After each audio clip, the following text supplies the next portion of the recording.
खबरें जो हमें सीधा जोड़ती हैं आपसे, जिनका आपकी जिंदगी पर होता है सीधा असर। खबर का मतलब है एक भरोसा, और आपका भरोसा है हमारी जिम्मेदारी। ATL टीवी, भरोसा अलवर का। नमस्कार, आप देख रहे हैं ATL न्यूज और आपके साथ मैं हूं रविंद्र तिवारी। पेश है आज की हेडलाइंस।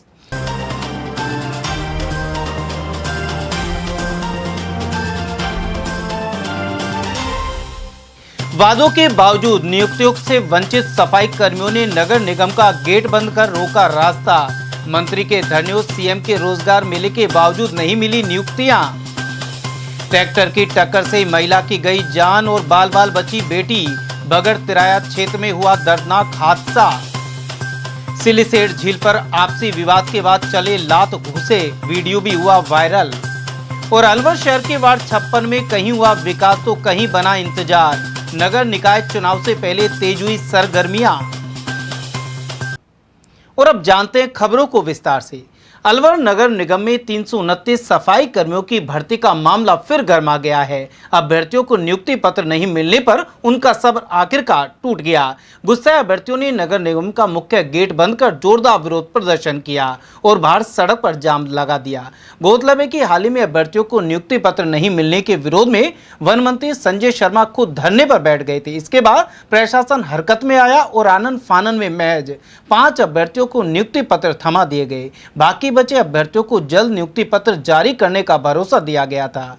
उन्हें 16 अगस्त को केंद्रीय गृह मंत्री अमित शाह के कार्यक्रम और मुख्यमंत्री रोजगार मेले में नियुक्ति पत्र बांटने का आश्वासन दिया गया था, लेकिन वहां भी उन्हें खाली आरती लौटना पड़ा। बुधवार को अभ्यर्थियों ने निगम परिसर के बाहर नारेबाजी करते हुए मुख्य दरवाजे को बंद कर दिया और यातायात रोक दिया। प्रदर्शनकारियों का कहना है कि जब तक सभी 329 पदों के लिए नियुक्ति पत्र जारी नहीं किए जाते, उनका आंदोलन जारी रहेगा।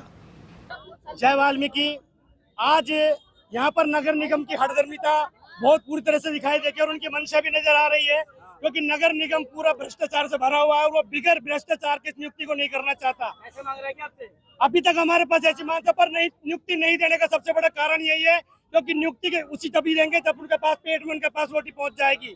यहाँ पर नगर निगम में वाल्मीकि समाज ये आजकल लगभग 10 दिन से यहाँ पर धरने पे बैठे हैं नियुक्ति लेने के लिए, पर लोगों को यहाँ पर भटकाया जा रहा है, गुमराह किया जा रहा है।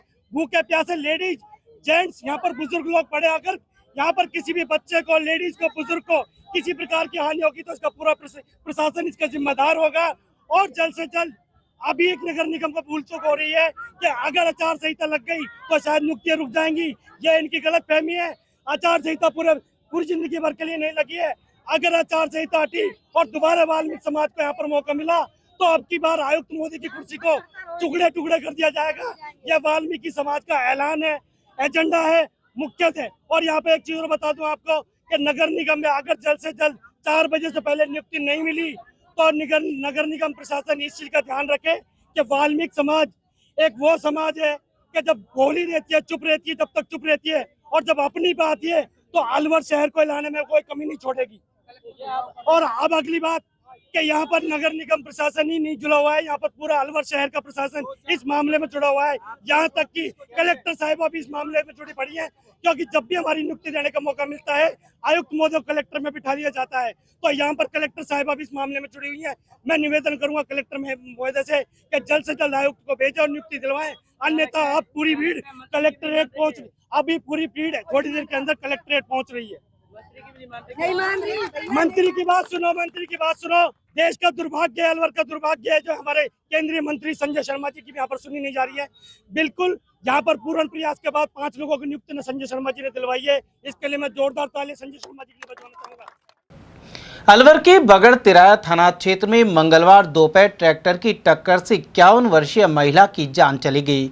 यह हादसा मीणापुरा स्कूल के सामने हुआ है। महिला अपनी छोटी बेटी के साथ बैंक के काम से बांबोली जा रही थी। वहीं दुर्घटना में बेटी बाल बाल बच गई। जानकारी के अनुसार मीणापुरा निवासी 51 वर्षीय कमला देवी मंगलवार दोपहर करीब 12:15 बजे अपनी बेटी के साथ घर से पैदल निकली थी।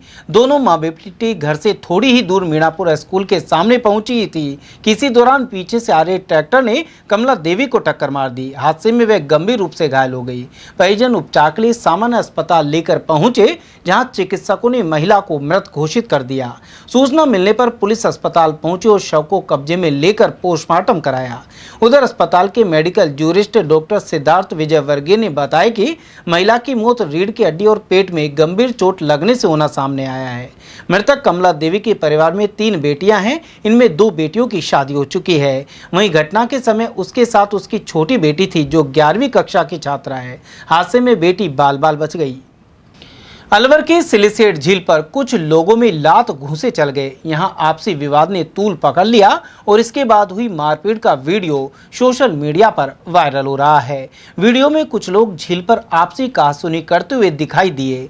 वहीं मारपीट और झगड़े के दौरान झील में यदि कोई गिर जाता तो बड़ा हादसा हो सकता था। और अब बात करते हैं निकाय चुनाव के मद्देनजर गर्माती गतिविधियों की। हर वार्ड में अब चुनावी चर्चाएं तेज होने लगी हैं। वहीं एटीएल ने भी वार्ड परिक्रमा के जरिए लोगों का मिजाज जानने की कोशिश की। आज आपको लिए चलते हैं वार्ड संख्या 56 में। अलवर नगर निगम के चुनाव ज्यादा दूर नहीं है। ऐसे में हर वार्ड में चाय की थड़ियों से लेकर चौराहों तक चुनावी चर्चाएं गरमाने लगी हैं।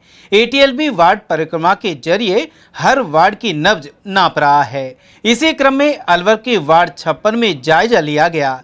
स्थानीय पार्षद हेतराम यादव ने बताया कि वे क्षेत्र में पूरी तरह सक्रिय रहते हैं और बिजली, पानी, नाली और सड़क आदि समस्याओं का समाधान किया गया है। इसके अलावा 200 फीट रोड से लेकर ट्रांसपोर्ट नगर मोड़ तक बड़ा रोड बनाने के अलावा डिवाइडर एवं रोड लाइट लगाई गई है। उधर अनेक स्थानीय लोगों ने भी कहा कि मूलभूत सुविधाओं को जुटाने के अलावा समस्याओं का समाधान हुआ है। हालांकि न्यू प्रीत विहार इलाके में अभी नगर विकास न्यास द्वारा आवासीय पट्टा नहीं बनाए जा रहे हैं। इसके समाधान की कोशिश भी जारी है।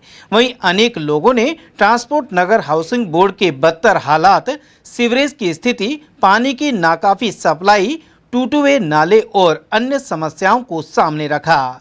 गौरतलब है कि यह वार्ड जनरल है। उधर पिछले चुनाव में कांग्रेस के प्रत्याशी रहे मुकेश चौधरी ने आरोप लगाया कि ट्रांसपोर्ट नगर हाउसिंग बोर्ड इलाके के साथ पार्षद हेतराम यादव ने सोतेला व्यवहार किया है। ऐसे में यहां पार्क विकसित नहीं हो पाए और जगह जगह पेड़ और घास उगे हुए हैं। इसके अलावा नालियां और सीवरेज की भी समस्या बनी हुई है। मुख्य नाला बारिश में ओवरफ्लो हो जाता है और घरों में गंदा पानी घुस जाता है। इस नाली की दीवार टूटी हुई है और ढंग से सफाई भी नहीं होती। नमस्कार, मैं हूं पुष्पेंद्र कुमार। अलवर नगर निगम का जिस तरह से चुनावी हलचल शुरू हुई है, हम वार्ड परिक्रमा कर रहे हैं। प्रत्येक वार्ड में पहुंच रहे हैं, लोगों से मिल रहे हैं, वार्ड के हालात जान रहे हैं। पार्षद और नगर निगम के कार्य है, विकास है, कितना हुआ है और लोगों को क्या फायदा मिला है, हम बात करते हैं। वार्ड नंबर 56 में आज वार्ड नंबर 56 में पहुंचे हैं और यहाँ के स्थानीय निवासियों से बात करते हैं। सर, आप बताइए कि किस तरह के वार्ड में जो पार्षद ने काम किया है, नगर निगम के विकास की गति कैसी रही है, कितनी समस्या है, क्या कहना चाहिए? वार्ड नंबर 56 में सब विक्राम जी ने पूरा कार्य किया है, जो भी संतुष्ट पूर्वक किया है। रोड वगैरह है, नाली वगैरह का है। जब भी हमने कोई काम के लिए किया है, जब भी खड़े पाए हैं वो, तो हमें हितराम जी पार्षद जी चाहिए। पहले कौन सी इनके पार्षद बनने से पहले समस्याएं थी, किन किन मुख्य समस्याओं का समाधान किया है? पहले क्या पार्षद थे, उसके क्या कोई कार्य नहीं होता था हमारा। रोज ही ने हम जाते थे साइन करने के लिए भी, कुछ भी कार्य करने के लिए हम जानते नहीं। हमारे हितराम जी ने इतना सहयोग दिया है 5 साल के लिए, बहुत बढ़िया काम किया था हमारे लिए। क्या नाम है आपका? मेरा नाम गिरिराज है। कहाँ रहते हैं? मैं शिव कोलानी जरूर हूँ। Ward number 56। वार्ड नंबर 56 संतुष्ट है आपका? संतुष्ट है सर। चलो, ये वार्ड पार्षद जो है राम यादव से संतुष्ट नजर आ रहे हैं। हम बात करते हैं स्थानीय निवासी। क्या नाम है आपका? नाम फिर वो दयाल जांगीर है। जांगड़ जी, आपके पार्षद का काम कैसा रहा, क्या कहेंगे? 50 साल से मैं आया हुआ हूँ बस्ती में, आज तक ऐसा पार्षद यही मिला। जाने रात के 12 बजे भी बच्चा भी चला करके ये बात है। ऐसा कौन कौन से विकास कार्य किए आपने? इसने जो भी हमने कहा है वो हमारा पहले किया। तो वार्ड में बड़े विकास कार्य कौन से किए? है जी, वार्ड में मुख्य काम कौन कौन से किए पार्षद ने? 50 साल से दुकान किया है और जो भी कुछ किया हमारा, तो इससे दाना नहीं मिलते थे, हमको तो सब में मदद की है इसने। चलो, ये भी कह रहे हैं हमारी मदद की है। बिल्कुल। हम और यहाँ के स्थानीय निवासियों से बात करते हैं। आप काफी सीनियर दिखाई लग रहे हैं। पार्षद का कार्य किस तरह का रहा है, किस तरह की समस्याएं थी, किस तरह का समाधान हुआ है, क्या कहना है? देखिए सर, पहले हमारा बैकवर्ड ये कृषि उसमें है, उसके बाद में फिर ये है जो डेवलपमेंट इसमें करवाया तो हमारे हेतराम जी ने करवाया है। हेतराम जी पार्षद ने लड़ करके संघर्ष करके इस रोड का मेंटेनेंस करवाया, लाइट भी लगवाई है, कई बार अखबारों में मीडिया में भी खबर दी है। पानी की क्या व्यवस्था है? पानी का इस समय फिलहाल ठीक है, केवल नल आ रहे हैं। अभी कुछ समस्या है, वो थोड़ी देर बाद में हो जाएगी, सही हो जाएगी। अब कौन कौन सी समस्याएं बच रही हैं अभी तक? फिलहाल तो समस्या कुछ भी नहीं है, पानी भी टाइम से आता है, लेकिन आता थोड़ी देर है। लाइट की समस्या, रोड लाइट की समस्या है, सारी हल करवाई है। गली गली में जाकर के, मोहल्ले मोहल्ले में जाकर के जितनी भी लाइट है उनको डेली चेक करते हैं, डेली तंदुरुस्त करवाते हैं, सही करा। ये कृषि कॉलोनी पे बसी कॉलोनी है, हाँ, वार्ड है, वार्ड है। और इसमें हाउसिंग बोर्ड भी आता है। हाउसिंग बोर्ड हाँ है इसी में। आप ये बताइए कि जो कृषि कॉलोनी की जो जितनी भी सड़कें हैं उनकी क्या स्थिति है, नाली सारी जितनी भी सड़कें हैं इनके पीरियड में सारी सड़कों का नवीनीकरण हुआ है। सबका किसी को ग्रेवल करवाया, किसी को डांबर रोड बनवाया है। सबकी लाइट की समस्या दूर हुई है। पानी के भी कनेक्शन खूब हुए इसमें। एक बोरिंग भी पहले करवाया था, लेकिन वो बोरिंग अब फिलहाल फेल हो गया। कितने संतुष्ट है आप इनके काम से? फुल संतुष्ट, 100% संतुष्ट है इनके काम से। चलो, और अगली बार भी हम तो पूरा ही वार्ड, इनके अलावा और किसी को वोटिंग भी नहीं देंगे। चलो, आप इनके साथ है। हाँ बिल्कुल। अभी एक हमारे पास सीनियर आदमी है। आप यहाँ के स्थानीय निवासी हैं? हाँ जी। कौन से वार्ड में है? वार्ड सरपंच है, कौन सी कॉलोनी में है? बोरा कॉलोनी। क्या नाम है? चंद्रशेखर शर्मा। आज हम वार्ड परिक्रमा कर रहे हैं, वार्ड नंबर 56 में पहुंचे हैं। किस तरह के हालात हैं विकास की दृष्टि से, क्या कहना है? विकास भरपूर है यहाँ पर। हेतराम जी पार्षद ने खूब विकास कराया है। बस एक ही काम अधूरा रह रहा है हमारे यहाँ। 1.5 साल होगी तो नाले का आधा काम छोड़ दिया है, नगर निगम हो या यूआईटी हो, किसी ने भी छोड़ा है। और 1.5 साल पहले हमने हमारा मकान तोड़ दिया वो सामने जो। और क्या कारण है कि नाला अधूरा रह गया? क्या पार्षद का प्रयास नहीं? अपने पार्षद ने भरपूर प्रयास किया है, लेकिन सुनने में आया कि बजट आज खत्म हो गया, बताया आधे बजट। तो कहने की सरकार की करनी? हाँ, सरकार के अधिकारियों के लिए जो स्थानीय के तो मूलभूत जो सुविधा है, पानी है, सब बिजली है, बढ़िया है। सीवरेज है, सब बढ़िया, सब बढ़िया है, सबसे संतुष्ट? सबसे सही। पार्षद के प्रयास अच्छे रहे? अच्छे हैं, बिल्कुल अच्छे हैं साहब। और हम तो चाहते हैं कि आगे भी यही रहे। आप इनके साथ हैं? बिल्कुल। तो ये थे यहाँ के स्थानीय निवासी। हम बात करेंगे यहाँ के स्थानीय पार्षद हेतराम यादव से, उनसे भी जानने की कोशिश करेंगे कि लोग साथ हैं, क्या कारण है, और लोग संतुष्ट भी नजर आ रहे हैं। वार्ड नंबर 56 में स्थानीय पार्षद हेतराम यादव हैं, और काफी लोगों से बात की, काफी लोगों ने उनके कार्य की सराहना की है, और ये भी कहा कि अगर इस चुनाव में खड़े होते तो साथ देंगे। हम यहाँ के स्थानीय पार्षद हेतराम से बात करते हैं। सर, आपके कार्य की संतुष्टि की जा रही है, क्या टिप्पणी आप? ये तो साहब जनता जनार्दन है, जनता जनार्दन ही सही जवाब देगी। मैं तो मेरा कामों की बढ़ाई करूंगा और बढ़ाई करता भी रहूंगा, आप जब भी पूछोगा। लेकिन मैं एक बात कहना चाहता हूँ आपके चैनल के माध्यम से, ये बहुत अच्छी बात है जो आप वार्ड परिक्रमा करके जनता की समस्याओं को जानकर उठा के प्रशासन को और सरकार तक पहुंचा रहे हो। लेकिन एक प्रमुख समस्या यहाँ हमारे है, जो प्रमुख समस्या यह है कि जो नगर निगम द्वारा जो नाला का जो टेंडर किया गया था 200 फुट रोड से सन पैराडाइज स्कूल तक, ये पूरा पैसा सैंक्शन हुआ था। पूरा पैसा नाला का था और आधा अधूरा नाला बना के आधा अधूरा छोड़ दिया गया। लोगों ने अपने स्वेच्छा से मकान भी तोड़े गए थे। बार बार प्रशासन को, सरकार को भी मैंने अवगत कराया था। लोग भी, हम गए थे नगर निगम में भी, सारे यहाँ क्षेत्र के लोग भी गए थे। आयुक्त महोदय को भी पत्र भी दिया था कि साहब ये प्रमुख समस्या है, आधा अधूरा नाला छोड़ दिया, इसको दोबारा कर दिया जाए। आपकी डबल इंजन की सरकार है, फिर आधे नाले बना रही है, क्या कहना चाहिए? जब इसमें यह हुआ था कि वो पैसा जो टेक्निकल इशू आई थी, जो जयन था नगर निगम का, उसने क्या है, इसका जो घेराव था, गहराई थी, वो कम ले ली, तो इसका कारण से ये आधा अधूरा रह गया। लेकिन अब मेरे को उम्मीद है अब ये शीघ्र ही ये नाला भी बनेगा। सर, आप पिछले 5 साल से पार्षद हैं, उसके बाद प्रशासक भी रहे, जो पार्षद के बाद। अब आप ये बताइए कि आपकी जो सबसे बड़ी उपलब्धि इस वार्ड के लिए क्या है, जो आप जनता के बीच में जाएंगे तो बता पाए? सबसे बड़ी उपलब्धि है वार्ड के अंदर मैंने कोई गली, बहुत कम अछूती रही नहीं, सभी गली सीसी रोड बना दिया गया। और जो प्रमुख, जो हमारे यहाँ घोर अंधेरा रहता था, ये डिवाइडर लगा के, जो आज आप शाम को आके देखोगा तो बिल्कुल चांदनी चौक बना दिखेगा। पूरी रोड लाइट हेड से बाईपास तक ऐसी जोर का रोड रहता है यहाँ, आप सुई भी गिर जाएगी तो सुई भी उठा सकते हो रात में। तो मुझे सबसे अच्छी संतुष्टि मिलती है रात में ये लाइट जलती है जब। ये रोड बना है और लाइट लगी है, डिवाइडर लगाए, ये जो क्षेत्र में विकास हुआ है वो आपकी बड़ी उपलब्धि है। सबसे बड़ी उपलब्धि है। क्षेत्र में लगभग पानी की समस्या देखो शहर में है, लेकिन फिर भी मेरे वार्ड के अंदर बहुत कम समस्या है। वार्ड की जनता, कुछ लोग कह रहे हैं कि दोबारा अगर आप चुनाव लड़ेंगे तो साथ देंगे, क्या मन है? अब जनता है साथ देगी तो मैं लड़ूंगा, बगैर जनता के तो मैं लड़ ही नहीं सकता चुनाव। ये है, और रहे से जो काम मेरा अधूरा रह गया उनको मैं पूरा करूंगा। मौका मिला तो पूरा करेंगे। मौका मिलेगा तो पूरा करूंगा। तो ये थे स्थानीय पार्षद हेतराम यादव। इन्होंने कहा है कि पूरे मन से सारी समस्याओं का समाधान किया है और जो समस्या रह गई है दोबारा मौका मिला तो उनको पूरा करेंगे। हालांकि इनका चुनाव लड़ने का मन है, जनता ने साथ दिया, पार्टी ने टिकट दिया तो निश्चित तौर पर ये चुनाव लड़ेंगे। मैं पुष्पेंद्र कुमार, कैमरामैन हरीश सैनी के साथ ATN न्यूज अलवर। उधर स्थानीय निवासियों भाजपा के पूर्व जिला उपाध्यक्ष देशराज वर्मा के अनुसार प्रत्येक वार्ड में पर्याप्त विकास कार्य कराए गए हैं। साथ ही शहर विधायक और मंत्री संजय शर्मा ने प्रत्येक वार्ड में सड़क और पानी आदि के लिए बजट दिया है। चुनाव की तैयारी है, क्या भारतीय जनता पार्टी चुनाव जीतेगी, क्या कहना चाहेंगे आप? पत्रकार महोदय, बोर्ड हमारा था और डबल इंजन की सरकार हमारी है। हम जाएंगे विकास कार्यों को लेकर और हमारा सांसद और हमारा विधायक अपने विकास कार्यों से संतुष्ट हैं, हम भी संतुष्ट हैं कार्यकर्ता होने के नाते।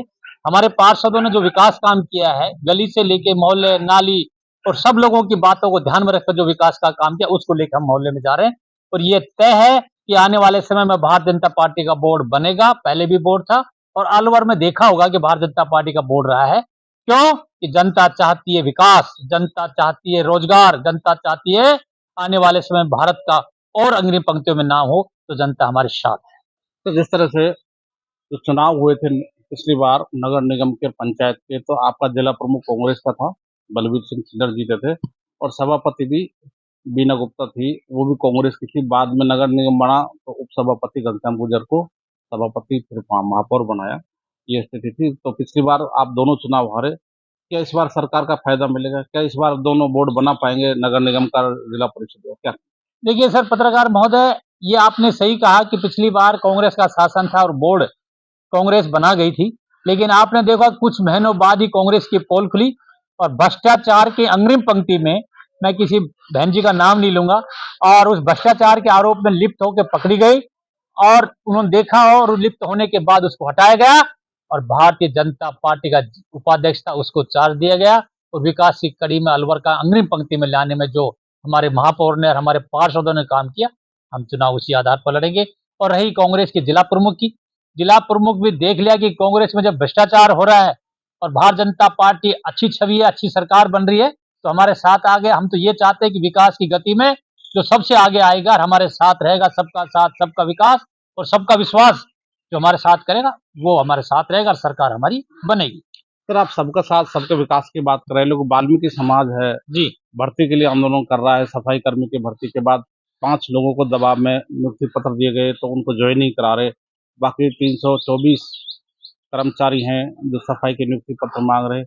तो अब वाल्मीकि समाज को ही जो सफाई का प्रमुख स्रोत है, जो सफाई करता है, वही संतुष्ट नहीं है, तो किस तरह से सबका विकास होगा और किस तरह सबका साथ मिलेगा चुनाव में? देखिए एक बात मैं आपको बताना चाहूंगा कि हमारे माननीय विधायक और मंत्री संजय शर्मा जी ने जब देखा होगा कि जब जनता की आवाज और जनता जब कष्ट में आती है तो हमारा विधायक मंत्री उनके साथ खड़ा हो जाता। और ये आपने प्रत्यक्ष में प्रमाण की जरूरत नहीं, आज से 7 दिन पहले देखा, उनके साथ कंधे से कंधे मिला के और नगर परिषद में बैठा और उनकी लड़ाई लड़ने की तत्परता, जो कि सरकार हमारी थी। लोग आलोचना की लेकिन वो कई लोगों ने बहुत तारीफ की, आपके अखबार वालों ने तारीफ की कि यार ऐसा विधायक होना चाहिए जो जनता की आवाज सबके साथ उठाए और धरने पर बैठे। और उसके तहत उसको 5 व्यक्तियों को जो नियुक्ति पत्र दिया गया है, मैंने कल बात हुई थी, मैंने जानकारी करी कि कुछ कमियां रह गई हैं जांच में, जांच हो रही है, उनको सबको नियुक्ति दी जाएगी और ये भारतीय जनता पार्टी के शासन में सब कर्मचारी बनेंगे और सबको नियुक्ति दी जाएगी, तय है।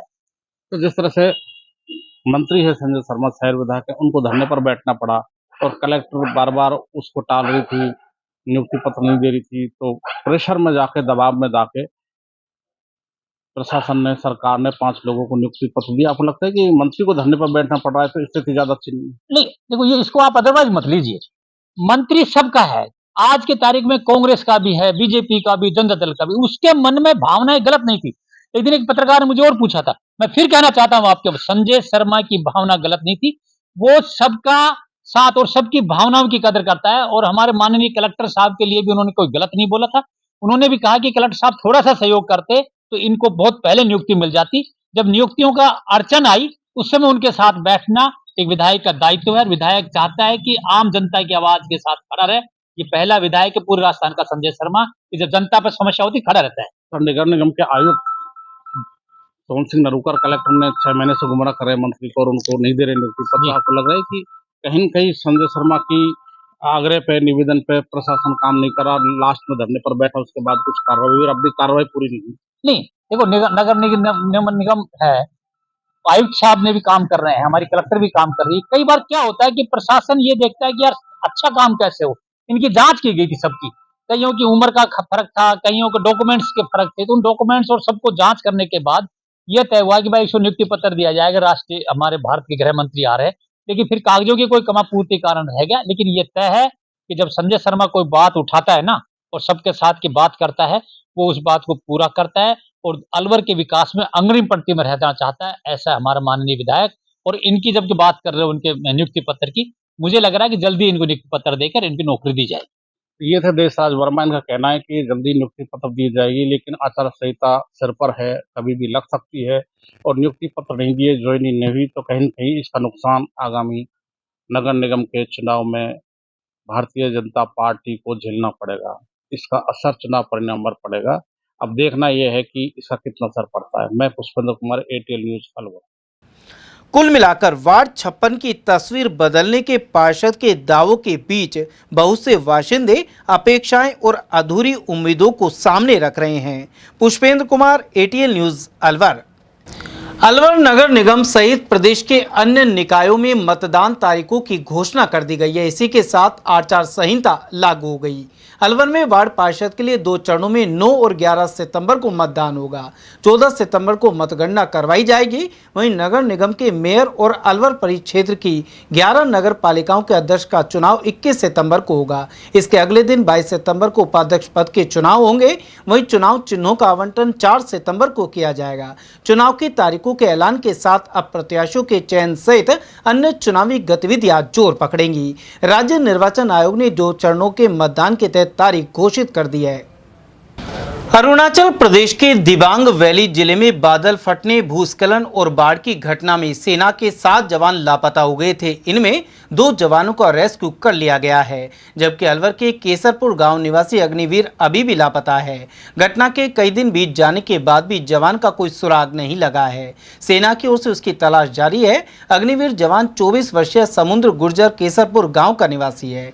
वह 2 बहनों का इकलौता भाई है और अविवाहित है। समुद्र रक्षा बंधन से पहले छुट्टी लेकर घर आने वाला था, लेकिन उससे पहले यह हादसा हो गया। समुद्र के पिता बदले गुर्जर ने बताया कि उनकी आखिरी बार 10 मई को बात हुई थी। वह मई में छुट्टी पर घर आया था और करीब 10 दिन बाद ही ड्यूटी पर लौट गया था। उसने कुछ दिन में छुट्टी लेकर घर आने और पिता के पैरों में दर्द का ऑपरेशन करवाने की बात कही थी, लेकिन उससे पहले ही यह दर्दनाक घटना सामने आ गई। और इसके बाद सेना की ओर से परिवार को फोन कर बताया गया कि क्षेत्र में बादल फटने की घटना के बाद समुद्र लापता हो गया है। वहीं पड़ोसी भरत ने बताया कि समुद्र के लापता होने की खबर के बाद से पूरे गांव में चिंता का माहौल है। पिता अपने इकलौते बेटे को याद कर बार बार रो रहे हैं। गौरतलब है कि समुद्र के पिता खेती किसानी करते हैं। गौरतलब है कि अरुणाचल प्रदेश के अनिनी क्षेत्र के पशु पानी इलाके में 14 अगस्त की शाम करीब 4:45 बजे बादल फटा था। इस आपदा के कारण भयानक भूस्खलन होने के साथ ही अचानक बाढ़ आ गई थी। इसके चलते 4 लोगों की मौत हो गई। अलवर के प्रताप ऑडिटोरियम के पास से 5 नई अत्याधुनिक ई-बसों को हरी झंडी दिखाकर रवाना किया गया। मुख्यमंत्री भजनलाल शर्मा ने जयपुर से वर्चुअल माध्यम से ई-बसों का शुभारंभ किया। साथ ही अलवर में अतिरिक्त जिला कलेक्टर द्वितीय बीना महावर, नगर निगम आयुक्त लक्ष्मीकांत कटारा, भाजपा जिला अध्यक्ष अशोक गुप्ता एवं कैब विक्रय सहकारी समिति के अध्यक्ष संजय नरूका ने हरी झंडी दिखाई। शहर में कुल 50 इलेक्ट्रिक बसें चलनी प्रस्तावित है। इनमें से 5 बसें पहुंच चुकी है और बाकी 45 बसें चरणबद्ध तरीके से आएंगी। आधुनिक सुविधाओं से लैस इन बसों से शहरवासियों को सुविधाजनक और पर्यावरण अनुकूल सार्वजनिक परिवहन मिलेगा। यात्रियों के लिए अलग अलग रूट और किराया निर्धारित किया गया है। उधर कार्यक्रम के दौरान नगर निगम आयुक्त लक्ष्मीकांत कटारा सहित भाजपा नेता और प्रशासनिक अधिकारी मौजूद रहे। फिलहाल ये बसें बगड़ तिराहा स्टेशन रोड और डेरा शाहपुरा के लिए रवाना होंगी। साथ ही मंडी मोड़ होते हुए हल्दीना की और यूनिवर्सिटी रोड तक भी संचालन किया जाएगा। आयुक्त ने बताया कि बसों का शुरुआती किराया 3 किलोमीटर तक 15 रुपए होगा। इसके बाद दूरी के हिसाब से किराया तय किया जाएगा।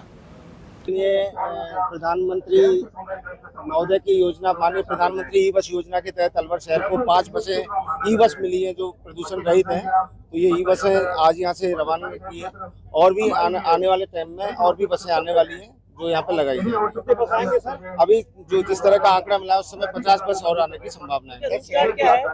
अभी रूट तय कर दिया है और समय समय पर अगर उसकी आवश्यकता के हिसाब से आगामी समय में भी रूट परिवर्तन किया जा सकता है।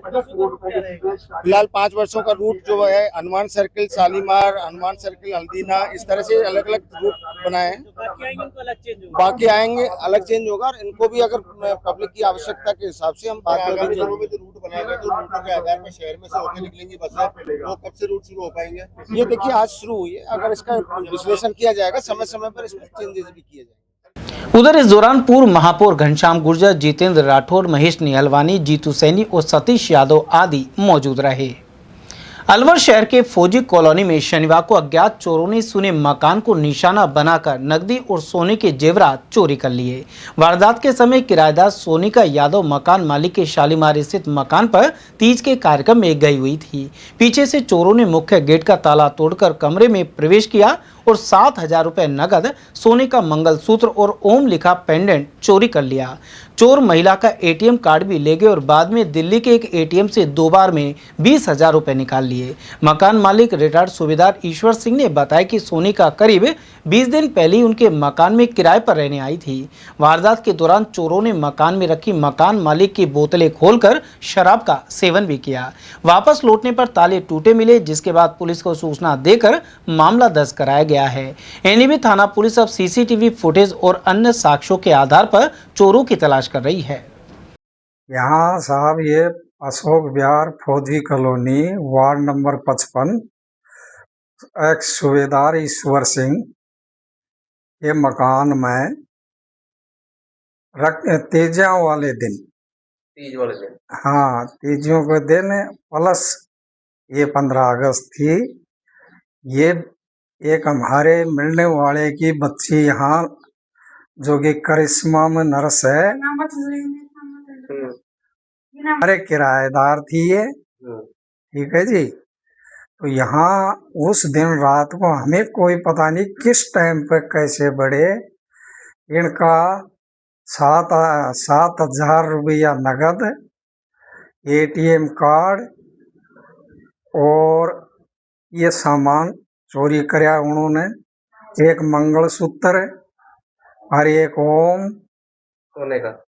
सोने का सोने की जो भी सोने की टूम और नगद थी वो लेके गए। एटीएम से कितने पैसे निकाले इन्होंने? एटीएम से 2 बार में 10-10 हजार रुपये निकाले। चोर आए, अंदर शराब की बोतल भी रखी है। वो शराब की बोतल है, मैं फौजी हूँ, अंदर मेरी अलमारी के अंदर रखी हुई थी। 3 बोतल रखी थी जिनमें 2 बोतल सेब पड़ी है, एक बोतल जो है ना यहाँ बैठ करके पिया है उन्होंने। ये है। कुछ लगता है कितने लोग होंगे? लगता तो मुझे यही है कि 2 से 3 या 2 ही हो सकते हैं। अनारक्षित सीटों पर सवर्ण समाज के उम्मीदवारों को ही टिकट देने की मांग को लेकर अलवर के विवेकानंद चौक स्थित पुरुषार्थी धर्मशाला में बैठक हुई। इस दौरान पत्रकार वार्ता में मांग उठी कि मुख्य दलों द्वारा अनारक्षित सीटों पर सवर्ण समाज के उम्मीदवारों को ही टिकट दिया जाए। वक्ताओं ने कहा कि सवर्ण समाज भी इस देश और प्रदेश के विकास में बराबर की भागीदारी निभाता है। उन्होंने राजनीतिक दलों से अपील की कि वे चुनाव में सामाजिक न्याय के साथ योग्यता और क्षेत्र की सेवा को भी प्राथमिकता दे।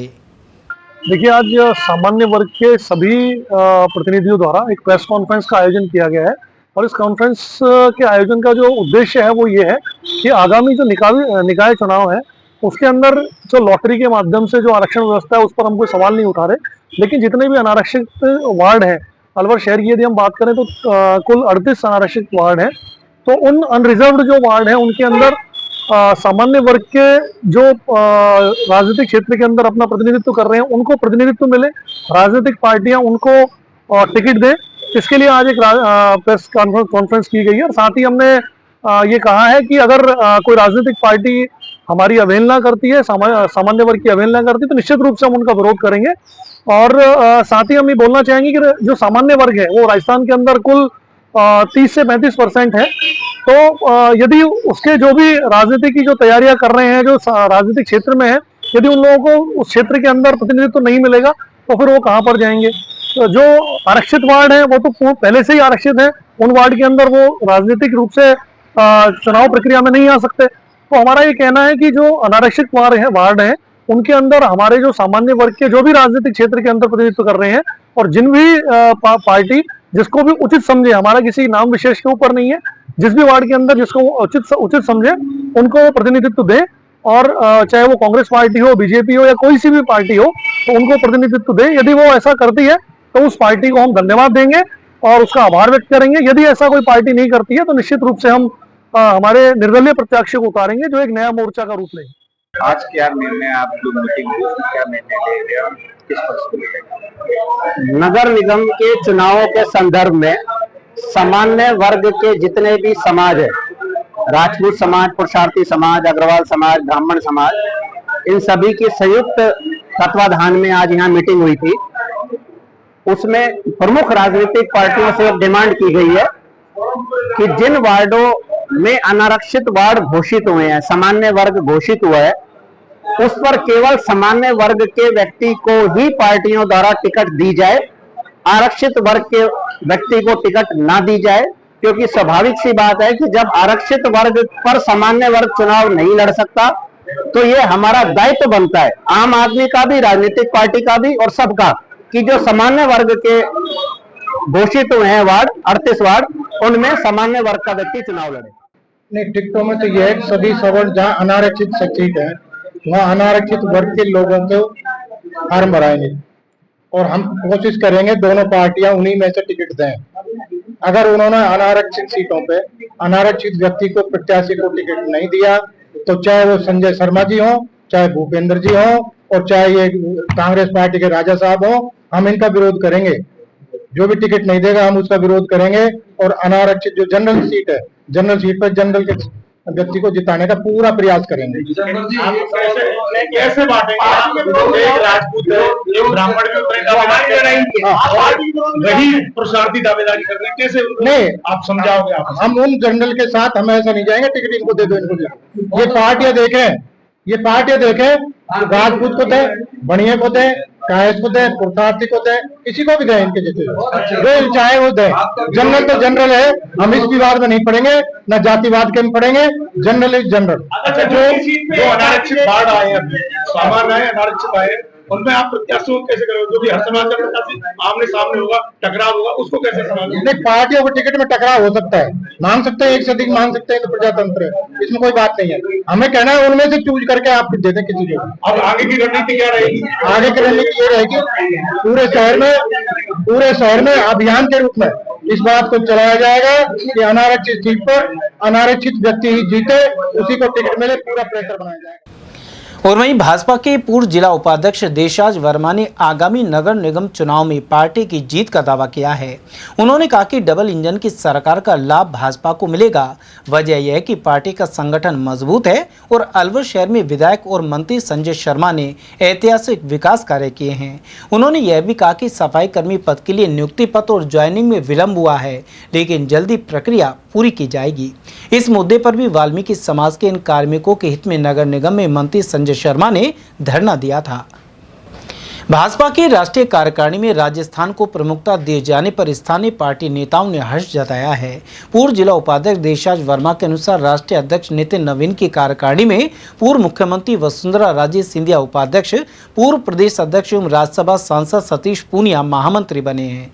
उन्होंने पंजाब का प्रभारी भी बनाया गया है, जहाँ जल्दी चुनाव होने हैं। वर्मा के अनुसार पूनिया के नेतृत्व में पंजाब में भाजपा की सरकार बनेगी और हरियाणा में भी उनके प्रभारी रहते हुए शानदार जीत मिली थी। वहीं वर्मा ने कहा कि अब राजनीति में युवाओं का महत्व बढ़ गया है और युवाओं के हित के लिए मोदी सरकार कोई कमी नहीं छोड़ रही है।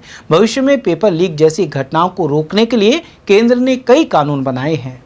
तो लंबे इंतजार के बाद आखिरकार भारतीय जनता पार्टी के राष्ट्रीय अध्यक्ष ने अपनी कार्यकारिणी की घोषणा की है। राजस्थान को 5 प्रमुख पद मिले हैं। पूर्व मुख्यमंत्री वसुंधरा राजे को दोबारा से राष्ट्रीय उपाध्यक्ष बनाया गया है और जिस तरह से किसान नेता डॉक्टर सतीश पूनिया को राष्ट्रीय महामंत्री बनाया गया, 3 अन्य नियुक्ति की गई हैं।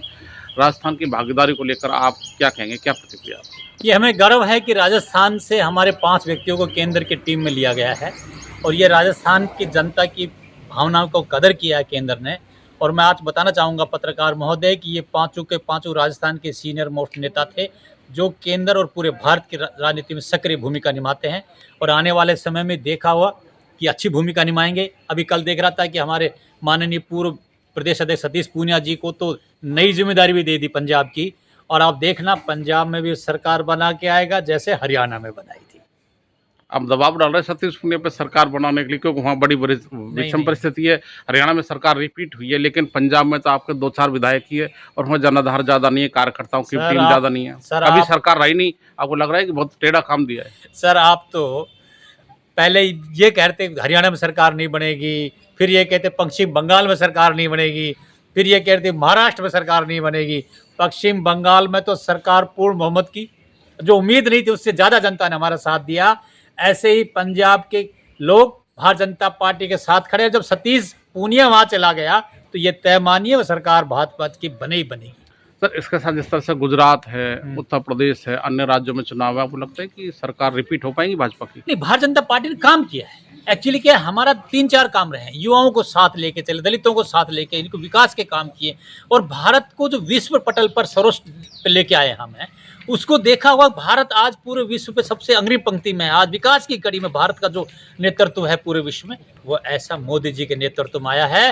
पहले विकास की कड़ी और सक्षम नहीं था, आज भारत सबसे अग्रिम पंक्ति में हुआ, तो ये भारतीय जनता पार्टी के शासन में हुआ। आप देख लिए, आप सबसे बड़ी बात बताऊं, आप बॉर्डर पर जाकर देख लीजिए कितनी सुविधाएं दे दी, सैनिकों को कितनी सुविधाएं दे दी, विकास कितना होगा, नए नए प्रोडक्ट का आविष्कार हो रहे हैं देश में। तो काम तो हो रहे हैं, लेकिन लोग हैं माननीय हमारे कांग्रेसी भाई, वो जरूर विरोध कर रहे हैं कि कुछ नहीं हो रहा, कुछ नहीं हो रहा। लेकिन मैं कह रहा हूँ सबका साथ सबका विश्वास के साथ भारतीय जनता पार्टी काम कर रही है।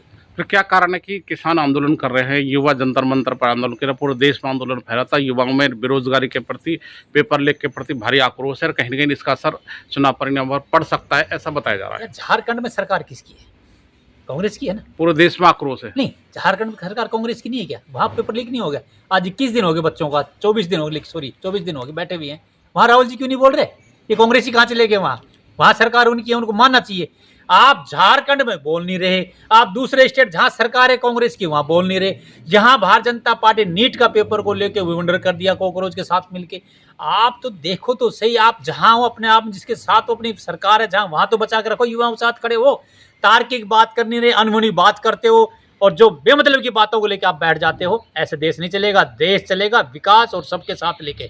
आप देश की भावना है, लेकिन आपकी सरकार तो खुद वहाँ भी तो लीक हो रहे हैं पेपर। ऐसा मोदी सरकार दबाव में है युवाओं के में, निश्चित तौर पर उन्होंने जवाब भी दिया है और कहीं सरकार भाजपा के खिलाफ भी आंदोलन हुआ है। आप उस चीज़ को नकार नहीं सकते और उसका नुकसान उठाना पड़ेगा। और जो मांग थी कांग्रेस की, उस पर कमेटी बनी है और जो पुलिस ने कार्रवाई की उसकी जांच हो रही है।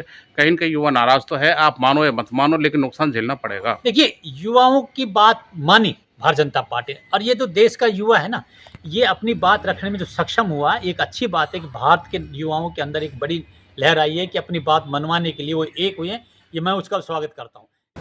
उधर डॉक्टर सतीश पूनिया के राष्ट्रीय महासचिव बनने पर जयपुर में भारतीय किसान यूनियन के प्रदेश अध्यक्ष राजपाल सिंह पूनिया ने बधाई दी। राजपाल सिंह सहित अन्य नेताओं ने पूनिया के निवास पर पहुंचकर शुभकामनाएं दी। नेता प्रतिपक्ष टीकाराम जूली की अध्यक्षता में कांग्रेस विधायक दल की बैठक आयोजित हुई। बैठक के बाद मीडिया कर्मियों से संवाद करते हुए जूली ने भाजपा सरकार को उसकी 2.5 साल की विफलताओं पर आड़े हाथों लिया। वहीं निकाय चुनाव को लेकर जूली ने कहा कि पार्टी के निष्ठावान कार्यकर्ताओं और जैन जी को प्राथमिकता दी जाएगी। नेता प्रतिपक्ष ने भाजपा में आंतरिक कलह और गुटबाजी का दावा भी किया। उन्होंने कहा कि मुख्यमंत्री 20 लाख महिलाओं को लखपति दीदी बनाने का दावा कर रहे हैं, लेकिन धरातल पर कोई लखपति दीदी नजर नहीं आ रही है। इसके अलावा प्रदेश के 72,000 स्कूलों की पोल ना खुल जाए, इसलिए सरकार ने स्कूलों में फोटो खींचने और वीडियो बनाने पर पाबंदी लगा दी है। नेता प्रतिपक्ष ने आरोप लगाया कि विधानसभा सत्र को समय से पहले समाप्त करना राजस्थान की जनता के हितों के साथ सरासर अन्याय है। देखिए, मेरी समझ में नहीं आ रहा, क्योंकि अब ये लोग जनता के बीच में जा नहीं पा रहे, इनकी हालत खराब हो चुकी है और इसलिए ये अनर्गल जो है बयानबाजी शुरू कर रखी है। जो अमित शाह बोल रहे थे वही भजन लाल जी बोल रहे हैं। हमारे कोई गुटबाजी नहीं है, सब लोग एक हैं, एक साथ हैं, सब लोग मिलके आला कमान के निर्देशन में काम कर रहे हैं। किसी प्रकार का कोई मनमुटाव भी पार्टी के अंदर नहीं है। खुद का देखें, इनके खुद के मंत्री मुख्यमंत्री के खिलाफ धरने पे बैठ गए, सरकार के खिलाफ। मंत्रिमंडल का हिस्सा अगर धरने पे बैठता है तो ये है गुटबाजी। डॉक्टर किरोड़ीलाल मीणा जी खुद एसीबी के ऑफिस में जाके चले गए और ये कहा कि एसीबी सही जांच नहीं कर रही है, वो है गुटबाजी। खुद मंत्री जी ने एक बार कहा कि मेरे फोन टेप कराए जा रहे हैं, वो है गुटबाजी। और वसुंधरा जी के घर पे किसी को जाने ही नहीं दे रहे, वो है गुटबाजी। हमारी गुटबाजी इनको दिख रही है। आप कह रहे हो 20 लाख आपने लखपति दीदी बना दी, वो नहीं दिख रही, तो भाई मेरे को तो नहीं दिख रही। मुख्यमंत्री जी, आप एक आंकड़ा जारी कर दो कि आपने कितनी हमारी महिलाओं के खाते में 1-1 लाख रुपए डाले हैं जिससे कि वो लखपति बनी है। चाहे 1 लाख आपने नगद दिया हो, चाहे 1 लाख का आपने लोन दिया हो, आप बताइए। बिना पैसे लखपति बनाने का जो है जादू, वो तो आपके ही पास है। ये जो दिखावा कर रहे हो ना, प्रदेश की जनता को गुमराह कर रहे हो इसमें, क्योंकि ये क्वेश्चन लगा था प्रदेश के अंदर कितनी लखपति दीदी बनाई है, तो आपका जवाब ये था कि हमने बना दी। फिर ये पूछा कि इस पे खर्चा कितना है, तो खर्चा तो 1 रुपए भी नहीं है। तो फोकट में लखपति बनाने का काम तो आप ही कर सकते हो। आपके मंत्रियों के बेटे जो है वो करोड़पति, अरबपति, 1600 गुना तक अपनी आय बढ़ा लेते हैं। तो ऐसा जो धंधा है वो आपके ही पास है, हमारे पास तो है नहीं। आपको प्रदेश की जनता की तकलीफ नहीं दिख रही, ये जरूर कहना चाहूंगा। आज जो सड़कों में पड़े हुए गड्ढे हैं वो आपको नहीं दिख रहा, जो सड़कों पे लगा हुआ जाम है वो आपको नहीं दिख रहा, जो बच्चों के स्कूल जिस हालात के अंदर है वो आपको नहीं दिख रहा। आप एक काला कानून और लेके आ गए कि भाई जो है स्कूलों के अंदर कोई फोटो नहीं खींचेगा, कोई वीडियो नहीं बनाएगा। क्यों? आपके कारनामे जनता को दिख जाएंगे। 72,000 स्कूल है राजस्थान के अंदर, इन स्कूलों की क्या तस्वीर है वो जनता के सामने चली जाएगी। 4-5 जगह बच्चों ने आंदोलन कर दिया, उससे आपको दिक्कत हो गई। पिछली साल झालावाड़ के अंदर जो स्कूल गिरा था वो आज तक नहीं बना पाए आप 1 साल के अंदर, और अपने आप की उपलब्धि गिना रहे हो। 85,000 कमरे खराब पड़े हैं, वो ठीक नहीं करा पाए और आप अपनी उपलब्धि गिना रहे हो। 3768 स्कूल जर्जर घोषित किए पिछली साल, 1 स्कूल नहीं बना पाए, वो उपलब्धि है। शिक्षा के क्षेत्र में आपने कहा कि हम 1.5 लाख जो पद हैं पहले साल के अंदर भर देंगे और आज तक भर नहीं पाए, वो आपकी उपलब्धि है। क्यों प्रदेश की जनता को गुमराह कर रहे हो? आपने कहा कि आपने 1.5 साल में इतना काम कर दिया जो कि 5 साल में नहीं कर पाए, तो अब तो 3 साल हो गई, अब तो हमसे 4 गुना कर दिया होगा आपने। अब ये 4 गुना जो काम किया है इसके नाम पे वोट मांगने जाओ। आप कभी यूसीसी, कभी कुछ, कभी कांग्रेस की फूट, ये आपको दिखती है, और जनता का जो विकास है वो कहीं आपको नजर नहीं आता कि इनमें हमारी क्या भूमिका होनी चाहिए। आज सरकार की जिम्मेदारी एक अभिभावक की तरह होती है। सरकार देखे कि युवाओं को क्या दिक्कत है, महिलाओं को क्या दिक्कत है, सरेआम मर्डर हो रहे हैं, सरेआम बलात्कार हो रहे हैं। सीकर के अंदर 5 साल की बच्ची से रेप कर दिया गया, आपको वो नहीं दिखता। गंगानगर के अंदर 13 साल की बच्ची से 35 लोगों के द्वारा बलात्कार किया गया, वो आपको नहीं दिख रहा। जयपुर के अंदर सरेआम गोली मार के मर्डर हो रहे हैं, वो आपको नहीं दिख रहा। आपको कांग्रेस की गुटबाजी दिख रही है। खुद के गिरेबान में झांक के देखो कि आपको जनता ने किस उद्देश्य से बनाया था, क्या क्या आपने वादे किए थे। आपने वादा किया था कि हरियाणा के बराबर डीजल पेट्रोल के रेट करेंगे, आप वो करिए। आपने वादा किया था कि हम किसान सम्मान निधि को 12,000 करेंगे, वो आप करिए। आपने वादा किया था कि हम एससी समाज के लिए 100 करोड़ का बजट देंगे, आपने 2.5 करोड़ दिया है, यानी 100 की जगह 2 सुन गए आप। वहीं विधानसभा में सर्वदलीय बैठक आयोजित की गई। इसमें विधानसभा अध्यक्ष वासुदेव देवनानी, नेता प्रतिपक्ष टीकाराम जूली, संसदीय कार्य मंत्री जोगराम पटेल, सरकार के मुख्य सचेतक जोगेश्वर गर्ग और कांग्रेस सचेतक रफीक खान मौजूद रहे। अलवर कृषि उपज मंडी में व्यापारी सुरेश जलालपुरिया के अनुसार बारिश की कमी का प्रतिकूल असर खेती पर पड़ रहा है। खास तौर पर मोटे अनाज की फसल इससे प्रभावित हो रही है। वहीं सरसों, गेहूं और चने की फसल पर भी प्रभाव पड़ेगा। जलालपुरिया ने कहा कि कृषि क्षेत्र में उत्पादन कम होने के कारण महंगाई का अंदेशा रहता है। साथ ही केंद्र सरकार को विदेश से आयात बढ़ाना पड़ेगा। ऐसे में भारत का मुद्रा भंडार भी घटता है।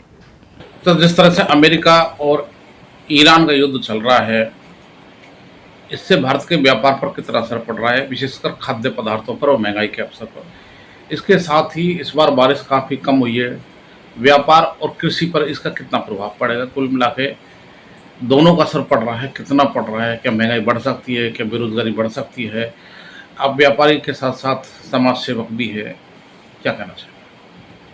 अलवर कृषि उपज मंडी परिसर में आप लोगों का स्वागत है। आपने बहुत अच्छी 2 बातें पूछी हैं, क्योंकि भारत कृषि प्रधान देश है।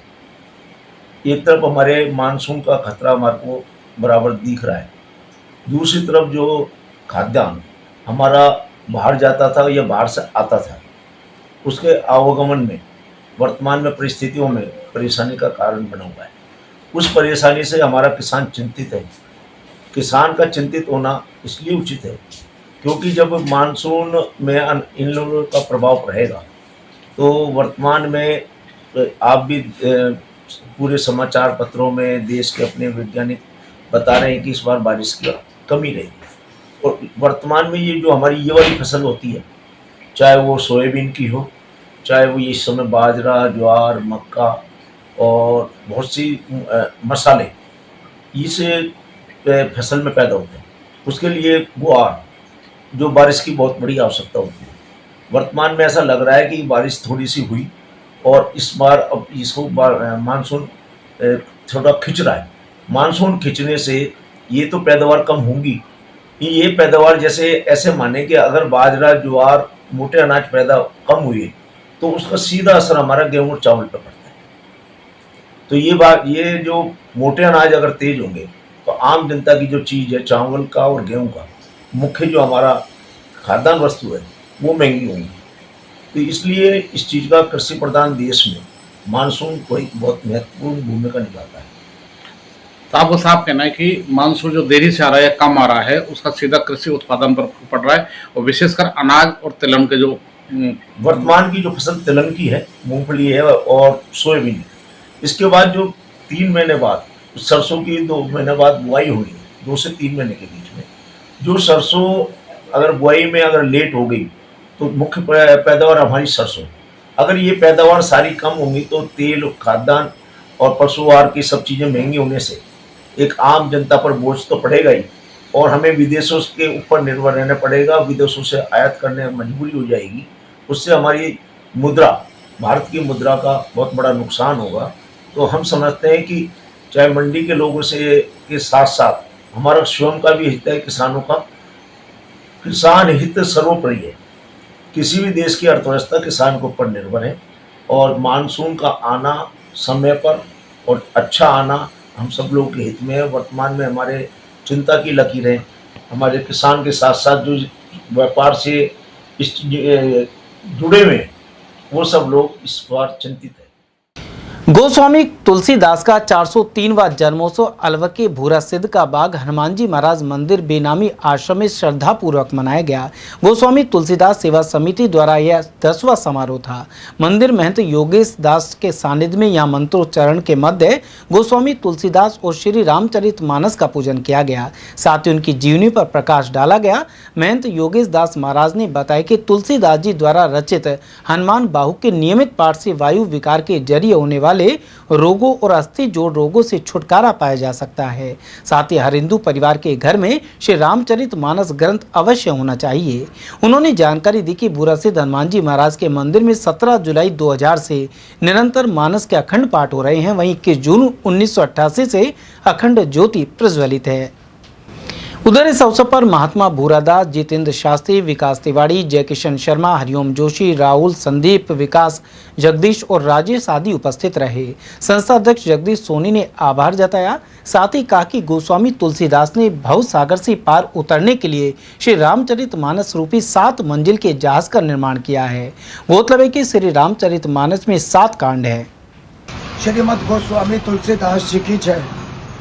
आज हम यहाँ एकत्रित हुए हैं श्री रामचरित मानस के रचयिता, हिंदू संस्कृति के महान संत रचयिता गोस्वामी तुलसीदास जी का 403वां एवं तुलसीदास सेवा समिति का 10वां उत्सव मनाने के लिए बंदऊ तुलसी के चरण जिन कीनो जग काज कले समुद्र बूढ़त लखो बिरचो शब्द सहात। इसका भावार्थ ये है कि हम सब तुलसीदास जी के चरणों की वंदना करते हैं, जिन्होंने कलयुग रूपी समुद्र में सारी सृष्टि को डूबते हुए देखा, तो उन्हें रामचरित मानस रूपी 7 कांड का 7 मंजिल का एक जहाज तैयार किया कि जिसमें किसी भी मंजिल में बैठ करके आप भवसागर से पार हो सकते हो, अर्थात किसी भी कांड का पठन करके आप भवसागर से पार कर सकते हो। आज बड़ा दुख का विषय है कि अलवर शहर में करीब 450-500 रामायण वाचक पेशेवर गैर पेशेवर मौजूद है, लेकिन आप देख रहे हो यहाँ हम कुछ गिनती के मुट्ठी भर चंद लोग ही तुलसी बाबा के जन्म दिवस को मना रहे हैं। श्री महाराणा प्रताप समिति और सर्व समाज की ओर से 4 सितंबर को जन्माष्टमी पर्व पर अलवर के कंपनी बाग मैदान में दही हांडी प्रतियोगिता होगी। साथ ही सांस्कृतिक संध्या का आयोजन किया जाएगा। बुधवार को मोती डोंगरी के समीप होटल स्वरूप विलास में पत्रकार वार्ता के दौरान कार्यक्रम संयोजक प्रेम सिंह राजावत ने यह जानकारी दी। इस बार श्री कृष्ण जन्मोत्सव जन्माष्टमी पर 10वीं दही हांडी प्रतियोगिता आयोजित की जाएगी। प्रथम पुरस्कार 71,000, द्वितीय पुरस्कार 51,000 और तृतीय पुरस्कार 31,000 रुपए का होगा। यह पुरस्कार राशि तिजारा विधायक महंत बालकनाथ योगी द्वारा प्रदान की जाएगी। अभी हर वर्ष की भांति इस वर्ष भी अलवर में राजस्थान की सबसे बड़ी दही हांडी प्रतियोगिता का आयोजन होने जा रहा है। कृष्ण जन्माष्टमी इस बार 4 सितंबर को है। हम सब लोग मिलकर के अलवर वासी इस दही हांडी प्रतियोगिता एवं भजन संध्या के आयोजन को सफल बनाते हैं। इसी क्रम में आज हम सब लोग बंधु मिलकर के इस आयोजन को आगे बढ़ाने के लिए इस बार भी पूरे शहर को आमंत्रित कर रहे हैं। प्रबुद्धजन, मातृशक्ति, युवा तो नहीं, सब लोग मिलकर के गांव बस्ती बस्ती में जाकर के हम सब लोग पीले चावल बांटेंगे। और कृष्ण जन्मोत्सव के अवसर पर इस बार भी इनाम जिस प्रकार से प्रथम, द्वितीय, तृतीय विजेता टीमों को दिए जाते हैं। प्रथम विजेता टीम को 71,000 रुपए, द्वितीय विजेता टीम को 51,000 रुपए, तृतीय विजेता टीम को 31,000 रुपए और सांस्कृतिक संध्या में शहर से विभिन्न प्रतिभाएं आमंत्रित की जाती हैं।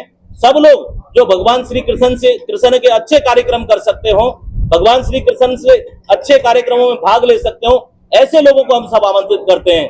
अतिथि के रूप में साधु संत, जनप्रतिनिधि बंधु और समाज के विभिन्न, चाहे वो व्यापारी बंधु हो चाहे सामाजिक कार्यकर्ता हो, ऐसे सभी लोग अतिथि के रूप में इस कार्यक्रम में उपस्थित रहते हैं और हम सब लोग मिलकर के इस भव्य आयोजन को मनाते हैं। 2 चरण में यह दही हांडी प्रतियोगिता होती है।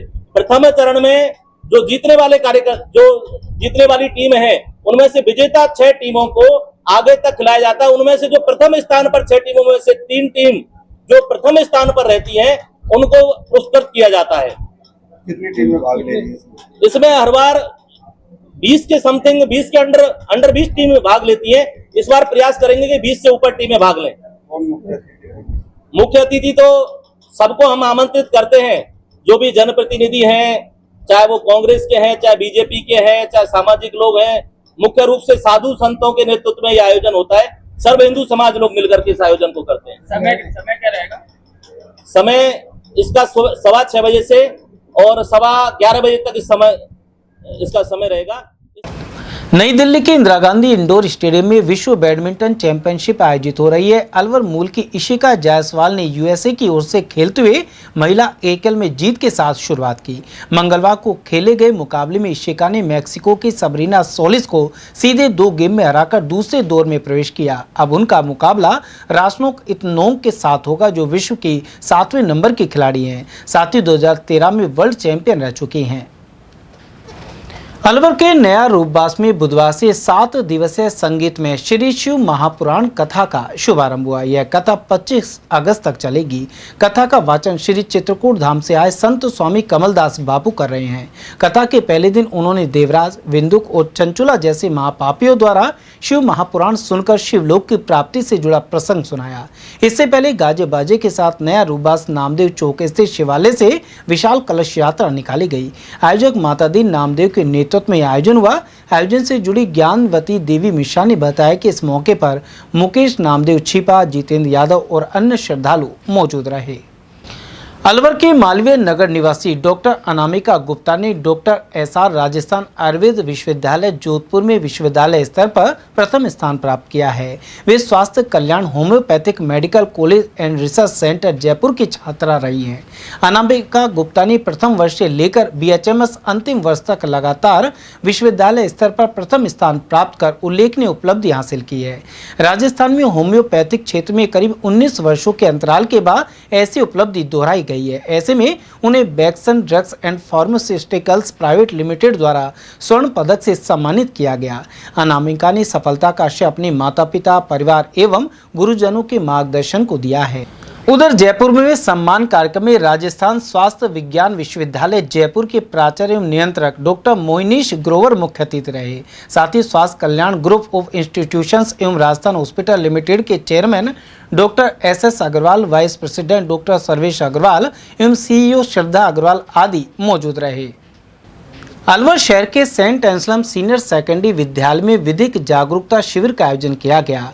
इसमें मुख्य अतिथि और वक्ता के रूप में अतिरिक्त पुलिस अधीक्षक ग्रामीण प्रियंका रघुवंशी रही। साथ ही जिला विधिक सेवा प्राधिकरण की तरफ से अधिकार मित्र पीएलवी रेखा महलावत उपस्थित रही। इसके अलावा प्रिंसिपल फादर शिबू राज थीनम, सीनियर स्टाफ सदस्य पूर्ण सिंह सोनी, क्लाउन में जैंस ललित थापा और राजेश कुमार शर्मा आदि उपस्थित रहे। प्रियंका रघुवंशी ने साइबर क्राइम में पोक्सो एक्ट से जुड़े सभी पहलुओं से विद्यार्थियों को अवगत कराया। साथ ही हेल्पलाइन नंबर से अवगत करवाया। उन्होंने मोबाइल के सीमित एवं उचित प्रयोग सहित गलत संगत और व्यसनों से दूर रहने की सलाह दी। जबकि रेखा महलावत ने विद्यार्थियों को शिक्षा के महत्व के बारे में बताते हुए उन्हें उनके अधिकार और कर्तव्यों की जानकारी दी। इसके अलावा कहा कि किसी भी प्रकार की कानूनी सहायता के लिए जिला विधिक सेवा प्राधिकरण से संपर्क करें। अंत में विद्यालय में पौधरोपण कर पर्यावरण संरक्षण का संदेश दिया गया। भूगोर तिराहे का नाम अमर शहीद कप्तान छुट्टन लाल मीणा के नाम पर करने एवं उनकी प्रतिमा स्थापित करने की घोषणा को लेकर खुशी जताई गई है। मीणा समाज एवं आदिवासी समाज के लोगों ने नरेंद्र मीणा के नेतृत्व में भूगोर तिराहे स्थित कप्तान छुट्टन लाल मीणा चौक पर कार्यक्रम आयोजित किया। इस दौरान मिठाई वितरण हुआ और आतिशबाजी की गई। साथ ही डीजे की धुनों पर युवाओं एवं समाज के लोगों ने जश्न मनाया। कांग्रेस नेता नरेंद्र मीणा और संघर्ष समिति अध्यक्ष ओमी मीणा ने कहा कि यह अमर शहीद कप्तान छुट्टन लाल मीणा के संघर्ष, योगदान और शहादत को सम्मान देने की दिशा में महत्वपूर्ण कदम है। इस मौके पर पूर्व उप जिला प्रमुख श्रीनिवास मीणा, चेतन मीणा, दिनेश मीणा, अर्जुन मीणा, संतोष किरोड़ीलाल, अनूप भीमरोट, लालचंद, सुभाष और संजू खोड़ा आदि मौजूद रहे। समाचारों में वक्त हो चला एक छोटे से अल्प विराम का। आप बने रहिए एटीएल टीवी के साथ। श्री श्याम श्रृंगार केंद्र, भोला तस्वीर वाला, बजाजा बाजार, जैन मंदिर के नीचे, अलवर। हमारे यहाँ उपलब्ध है सभी प्रकार की पोशाकें, स्टोन पोशाक, गुजराती पोशाक, स्टोन की माला और बांसुरी हमारे यहाँ कुशल कारीगरों द्वारा तैयार किए जाते हैं।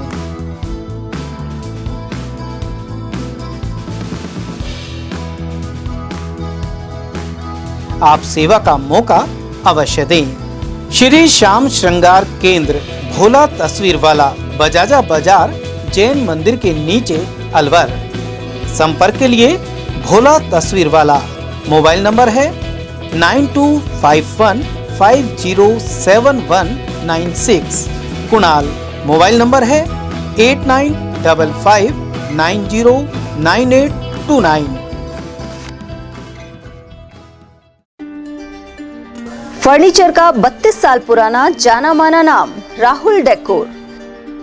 यहाँ आपकी लाडली बिटिया के लिए अथवा अपने घर के लिए सभी प्रकार का सागवान का फर्नीचर उपलब्ध है।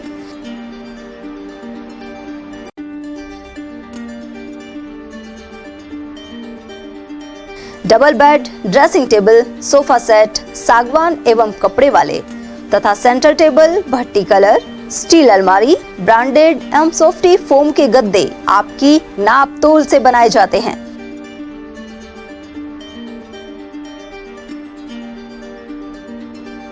सभी सामान एक ही छत के नीचे उपलब्ध। हमारा पता है अलवर बोर्ड, जसवंत तिराहे से पहले, Kati Ghati, Alwar. Contact number 9414019769 and 9414019768। Break के बाद फिर से आपका स्वागत है। कलसाड़ा गांव निवासी किसान निहाल सिंह चौधरी की खेत में सांप के काटने से मौत हो गई। जानकारी के अनुसार शुक्रवार सुबह करीब 8 बजे निहाल सिंह अपने खेत पर फसल में दवाई का छिड़काव कर रहा था। इसी दौरान उसे अज्ञात जहरीले कीड़े ने काट लिया। इसके बाद निहाल सिंह को पहले कलसाड़ा के एक निजी अस्पताल और फिर मालाखेड़ा CSC जिला अस्पताल लाया गया। उपचार के दौरान निहाल सिंह की मृत्यु हो गई। निहाल सिंह के भाई चरण सिंह ने घटना की जानकारी दी। राजगढ़ क्षेत्र स्थित ITI में हरियालो राजस्थान के तहत पौधरोपण किया गया। साथ ही कन्या महाविद्यालय में भी पौधे लगाए गए। इस दौरान उपकेंद्र प्रभारी मनीषा सैनी, मनोज कुमार और कृपाल चंद्र आदि मौजूद रहे। कुल मिलाकर 151 पौधों का रोपण किया गया। अलवर शहर में इलेक्ट्रिक स्कूटी के नए शोरूम का शुभारंभ मिलिट्री हॉस्पिटल पुराना RTO कार्यालय के समीप किया गया। इस मौके पर विधिवत पूजा अर्चना की गई। वर्तमान में पेट्रोल की बढ़ती कीमतों के चलते इलेक्ट्रिक स्कूटी का क्रेज बढ़ा है। साथ ही इससे प्रदूषण की भी रोकथाम होती है। राजपूताना इलेक्ट्रिक स्कूटी शोरूम में देश में निर्मित चार्जिंग बैटरी उपलब्ध कराई जाती है। इसके साथ ही 1 वर्ष की वारंटी भी कंपनी की ओर से दी जाती है। शोरूम के मैनेजिंग डायरेक्टर बबलू बना ने विभिन्न दरों और किलोमीटर क्षमता को लेकर जानकारी प्रदान की। उन्होंने बताया कि मॉडल के अनुसार कीमत निर्धारित की गई है। साथ ही इससे बढ़ते हुए प्रदूषण पर अंकुश लगाने में भी मदद मिलेगी। अपने जो शोरूम खुला है इसमें कौन सी ये मिलती है आपके स्कूटी, क्या कहना है?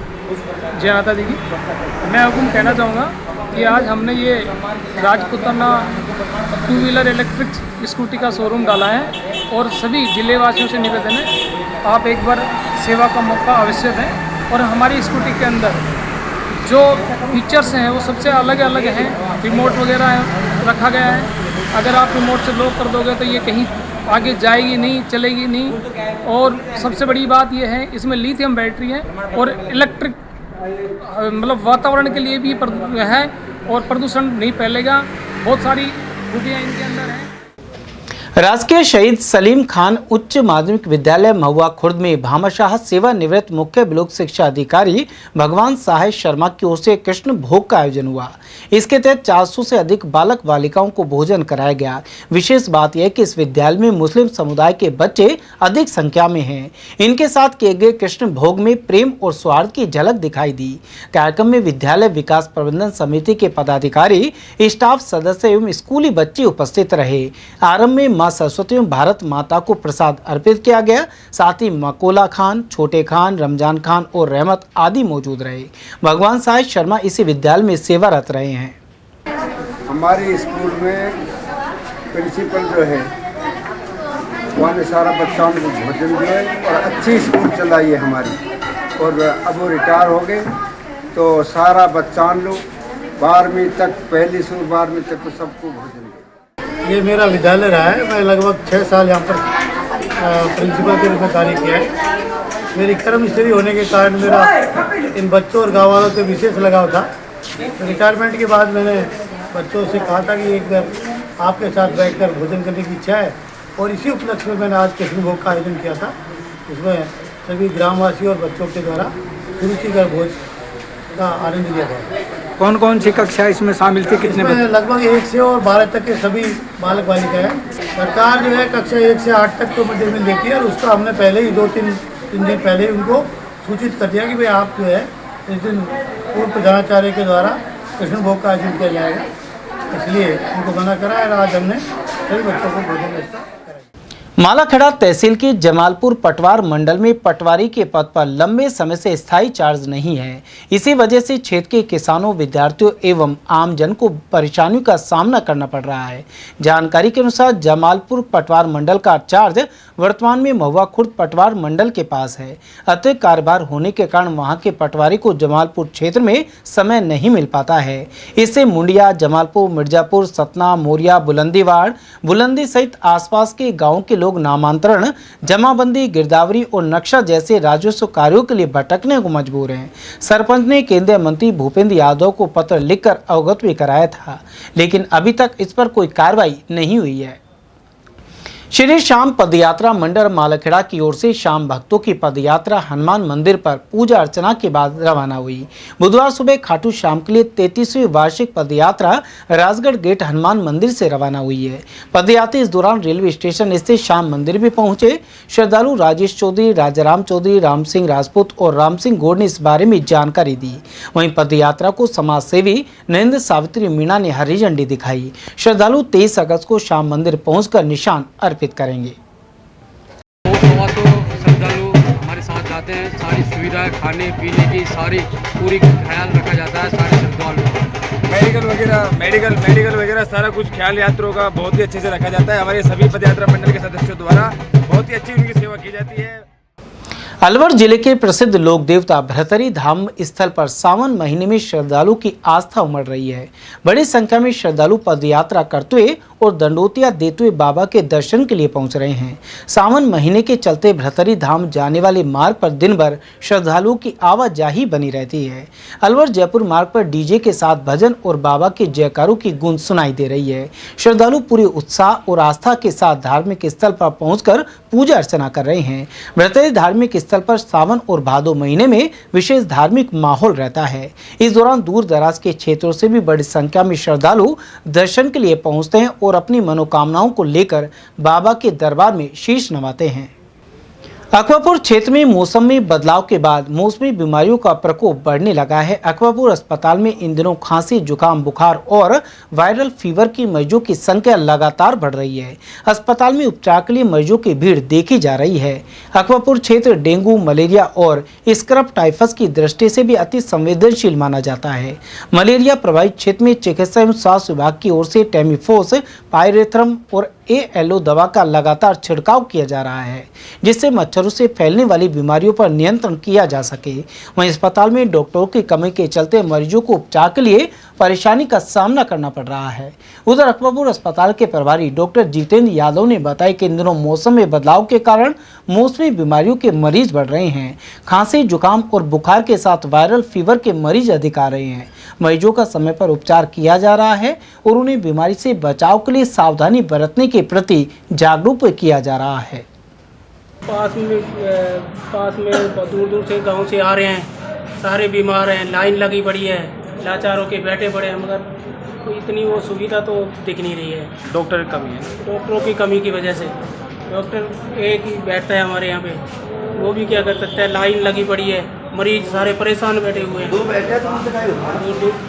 बुजुर्ग जो भी है। तो प्रशासन से, कलेक्टर साहब से भी मेरा अनुरोध है, CM साहब से कहते हैं यहाँ हमारे डॉक्टरों की व्यवस्था की जाए, नहीं हम यहाँ आंदोलन होगा, धरने पर बैठेंगे, उसका जिम्मेदार तो प्रशासन होगा। इसमें हमारी कोई गलती नहीं है, क्योंकि हम इतने परेशान हैं। गर्मी का पड़ना और मरीजों की लाइन आप देख सकते हो, महिला, छोटे छोटे बच्चे कितनी लाइन में खड़े हुए, जिनको 2-2 घंटा लाइन में समय लग रहा है। प्रशासन को थोड़ा देना चाहिए। और हमारे आदरणीय यहाँ के जो मंत्री है भूपेंद्र यादव जी, जिनको हमने यहाँ से जिताया, हमने उम्मीद की कि अब हमारे दिन बदल जाएंगे, लेकिन हमें ऐसा लगता है कि हमारे दिन उल्टे आ गए। अब हमें सरकार से विनती करें, नहीं आंदोलन होगा। ये समस्या 10 साल से है। हाँ बिल्कुल, ये हमारे यहाँ का जो क्षेत्रीय विधायक है टीकाराम जूली, उस टाइम वो मंत्री था, हमने उस टाइम भी लड़ाई लड़ी, उन्होंने भी ध्यान नहीं दिया। और वर्तमान वो अब भी मंत्री है, विपक्ष के नेता है, लेकिन वो विधायक होते हुए भी ध्यान नहीं दे रहा है।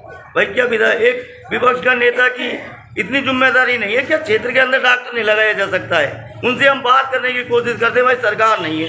अरे ये रोना क्यों रोता है? भाई सरकार नहीं है, तू विपक्ष का नेता है, सेकंड सीएम में गिनती होती है तेरी। उमरेन ग्राम पंचायत के पंचायत भवन पर सहायक कृषि अधिकारी क्षेत्र उमरेन डेरा एवं मालखेड़ा क्षेत्र के किसानों की गोष्ठी हुई। गोष्ठी में किसानों को बिना रासायनिक खाद एवं उर्वरकों सहित बिना कीटनाशकों के प्राकृतिक एवं जैविक तरीके से खेती करने के बारे में जानकारी दी गई। साथ ही रासायनिक कृषि के विकल्पों और उनके उपयोग के बारे में भी किसानों को बताया गया। कृषि अधिकारियों ने मृदा स्वास्थ्य, हरी खाद, गोबर खाद और वर्मी कंपोस्ट के उपयोग तथा उनसे होने वाले लाभों की जानकारी दी। इस दौरान कृषि विभाग की विभिन्न योजनाओं से भी अवगत करवाया गया। इस मौके पर रामेश्वर, नरेंद्र, अमर सिंह, पंकज कुमार, अर्चना बुनकर, चेतराम गुर्जर और कमल के अलावा प्रगतिशील कृषक गिरिराज यादव आदि मौजूद रहे।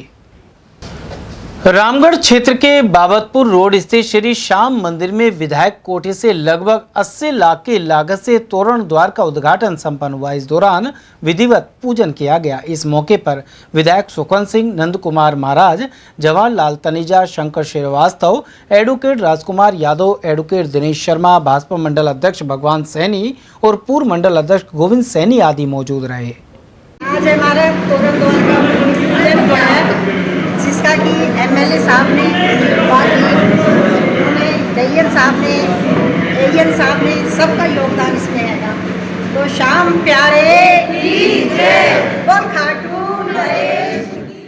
श्याम बाबा की कृपा से आज रामगढ़ कस्बे में श्याम तोरण द्वार बनने जा रहा है। इसके लिए हम पूरे कस्बे वासियों को, सभी श्याम भक्तों को धन्यवाद देता हूँ। सभी आशीर्वाद देने के लिए पधारे, मैं सबका धन्यवाद। नौगावा स्थित श्री दिगंबर जैन मंदिर में बुधवार को भगवान पार्श्वनाथ का निर्वाण महोत्सव श्रद्धा के साथ मनाया गया। इस अवसर पर महा रक्तदान शिविर का आयोजन वर्धमान ज्योति नवयुग मंडल ने किया। संगठन से जुड़े साहिल जैन एवं नवीन जैन ने बताया कि जैन धर्म के 23वें तीर्थंकर भगवान पार्श्वनाथ के निर्वाण महोत्सव पर धार्मिक अनुष्ठान किए गए। इस दौरान मंदिर परिसर भगवान पार्श्वनाथ के जयकारों से गूंज उठा। जैन महिला मंडल की ओर से भगवान पार्श्वनाथ को 23 किलोग्राम का लाडू समर्पित किया गया। वहीं आचार्य ज्ञानभूषण महाराज के सानिध्य में महा रक्तदान शिविर का आयोजन महावीर वाटिका में जीवन धारा ब्लड बैंक अलवर के सहयोग से हुआ। सभी ग्रामवासियों के सहयोग से 114 यूनिट रक्त इकट्ठा हुआ। सभी रक्तदाताओं को प्रशस्ति पत्र एवं उपहार देकर सम्मानित किया गया। इस दौरान डॉक्टर कौस्तभ शर्मा, मुंशीद खान, पुष्पेंद्र, अनिल, अजय, प्रिंस जैन, अंशु जैन, राहुल जैन और नितिन जैन सहित अन्य लोग मौजूद रहे।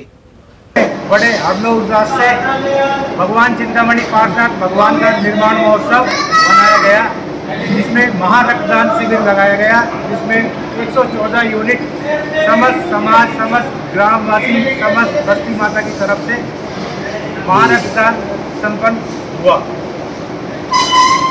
इसमें सभी रक्तवीरों को प्रमाण पत्र एवं मोमेंटो देकर सम्मानित किया गया एवं महाभंडारा का भी आयोजन किया गया। इसमें सभी ग्रामवासी ने बड़े जोर शोर से हमारा उत्साह बढ़ाया एवं सहयोग दिया।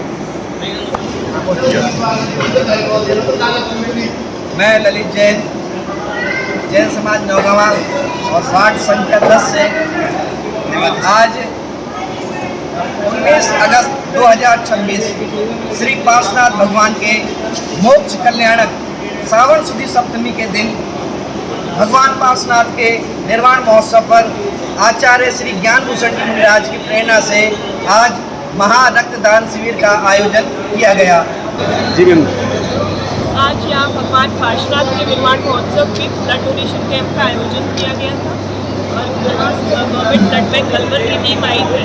यहाँ पे अभी तक फिलहाल 21 यूनिट ब्लड डोनेशन हो चुका है। कैंप काफ़ी अच्छा जा रहा है, अभी और रक्तवीर आ रहे हैं। आगामी रक्षाबंधन पर्व को देखते हुए खाद्य सुरक्षा विभाग द्वारा बुधवार को खैरतल एवं तिजारा कस्बे में निरीक्षण एवं सैंपलिंग की कार्रवाई की गई। मुख्य चिकित्सा एवं स्वास्थ्य अधिकारी डॉक्टर अरविंद गेट के दिशा निर्देशन में खाद्य सुरक्षा विभाग की टीम ने खैरतल कस्बे में मैसर्स विजय डेयरी, रिको इंडस्ट्रियल एरिया से कलाकंद एवं देशी घी और सखी डेयरी किशनगढ़ बास रोड से मिश्रित दूध के नमूने लिए। खाद्य सुरक्षा अधिकारी हेमंत कुमार यादव ने बताया कि विभाग की टीम ने तिजारा कस्बे में मैसर्स भगत जी मिष्ठान भंडार से बर्फी और मैसर्स जाहिद डेयरी से मावा के नमूने लिए हैं। सभी खाद्य नमूनों को जांच के लिए प्रयोगशाला भेजा जाएगा। दुकानदारों एवं डेयरी संचालकों को प्रतिष्ठानों में साफ सफाई बनाए रखने और मानकों का पालन करने के निर्देश दिए हैं। कार्रवाई के दौरान खाद्य सुरक्षा विभाग की टीम में मनीष शर्मा, बबीता एवं सुरेंद्र यादव मौजूद रहे। भिवाड़ी में पटवारी से मारपीट की आरोपी की गिरफ्तारी नहीं होने पर पटवार संघ ने आर पार के आंदोलन का ऐलान कर दिया है। फुल्लावास में राजकार्य के दौरान पटवारी नरेंद्र सैनी के साथ हुई कथित मारपीट के मामले में एफआईआर दर्ज होने के बावजूद आरोपी की गिरफ्तारी नहीं होने से पटवारियों में जबरदस्त आक्रोश है। पटवार संघ का आरोप है कि 5 अगस्त को घटना के बाद जैरोली थाने में एफआईआर दर्ज कराई गई थी। इसके बाद 12 अगस्त को पुलिस प्रशासन को ज्ञापन देकर आरोपी की गिरफ्तारी की मांग की गई, लेकिन कार्रवाई नहीं होने से मामला तूल पकड़ गया। जिले भर के पटवारियों ने संपूर्ण कार्य बहिष्कार कर तिजारा उपखंड मुख्यालय पर धरना शुरू कर दिया है। साथ ही भिवाड़ी पुलिस अधीक्षक कार्यालय के समक्ष धरना प्रदर्शन करने का निर्णय लिया गया है। कई बार वार्ता हो चुकी है। इनकी जो मेन मांग है गिरफ्तारी की, मुलजिम गिरफ्तारी की, वो शीघ्र ही हो जाएगी और हमारी टीमें लगी हुई हैं नूह में और आसपास के इलाकों में जहां भी संदिग्ध स्थान है मुलजिम के, उसकी तलाशी कर रहे हैं और टीमें लगी हुई हैं। शीघ्र ही विधिक कार्रवाई इनके खिलाफ की जाएगी। जो कि तिजारा में पदस्थापित है, वो किसान आईडी बनाते समय ग्राम पंचायत भुलावास में बैठा हुआ था और वहाँ पर सरपंच प्रतिनिधि आया और उसने उनके साथ अनैतिक कार्य कराने के लिए दबाव बनाया और उन्होंने उनके साथ मारपीट की। वो चाह रहा था कि जो स्वामित्व योजना के तहत जो पट्टे जारी किए जाते हैं तो उसका कृषि भूमि को भी आबादी भूमि में शामिल कराना चाह रहा था। हम तिजारा से आए। हमारे पटवार संघ जो है, हमारे एक पटवारी जी फुल्लावास में पोस्टेड थे जी। अभी 5 अगस्त को वो फार्मर आईडी बनाने के लिए गए थे जी। एक सरकार की योजना है, इसके तहत किसानों की आईडियाँ जमीन से आधार कार्ड लिंक किए जा रहे थे जी। वो वहाँ पे बैठ के काम कर रहे थे तो सरपंच साहब आए थे कि हमारे जो लाल डोरे की पैमाइश है उसमें कुछ मकान बाहर रह गए हैं, उनको आप। कहाँ का सरपंच था, क्या नाम था? फुल्लावास सरपंच अजरुद्दीन जी, सरपंच पति है वो। कितनी तारीख की घटना है? 5 अगस्त को। रामगढ़ नगर पालिका में 4 नए कचरा संग्रहण वाहनों को विधायक सुखवंत सिंह ने हरी झंडी दिखाई। उन्होंने स्वयं ड्राइव कर वाहनों को वार्डों के लिए रवाना किया। अब गली मोहल्लों में इन वाहनों के जरिए कचरा संग्रहण होगा। इस मौके पर पालिका कर्मी, भाजपाई और अन्य लोग मौजूद रहे। अष्टांग योग संस्थान नई दिल्ली ने अपनी राष्ट्रीय कार्यकारिणी का विस्तार करते हुए अलवर जिले के गांव खरसन के निवासी डॉक्टर जुबेर खान को राष्ट्रीय उपाध्यक्ष के पद पर मनोनीत किया है। संस्थान के राष्ट्रीय अध्यक्ष डॉक्टर कुलदीप सुमनाक्षर ने बुधवार को इसकी घोषणा की। इसके साथ ही उदयपुर के अबरार खान पठान को राजस्थान प्रभारी नियुक्त किया गया है। डॉक्टर कुलदीप ने बताया कि योग की वर्ल्ड चैंपियनशिप में गोल्ड मेडल जीत चुके डॉक्टर खान की ऊर्जा और सांगठनिक क्षमता को देखते हुए उन्हें यह बड़ी जिम्मेदारी सौंपी गई है। इन नियुक्तियों पर संस्थान के देश विदेश में जुड़े पदाधिकारियों, स्थानीय सदस्यों और योग प्रेमियों ने हर्ष व्यक्त करते हुए उन्हें बधाई दी है। चलते चलते एक बार फिर से नजर डाल लेते हैं आज की हेडलाइंस पर।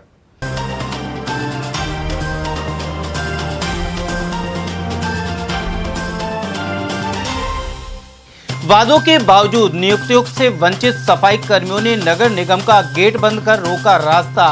मंत्री के धरने और सीएम के रोजगार मेले के बावजूद नहीं मिली नियुक्तियां। ट्रैक्टर की टक्कर से महिला की गई जान और बाल बाल बची बेटी।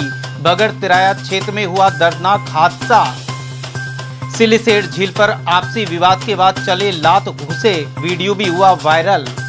और अलवर शहर के वार्ड 56 में कहीं हुआ विकास तो कहीं बना इंतजार। नगर निकाय चुनाव से पहले तेज हुई सरगर्मियां। समाचारों में आज के लिए बस इतना ही। दीजिए पूरी टीम के साथ रविंद्र तिवारी को इजाजत। नमस्कार।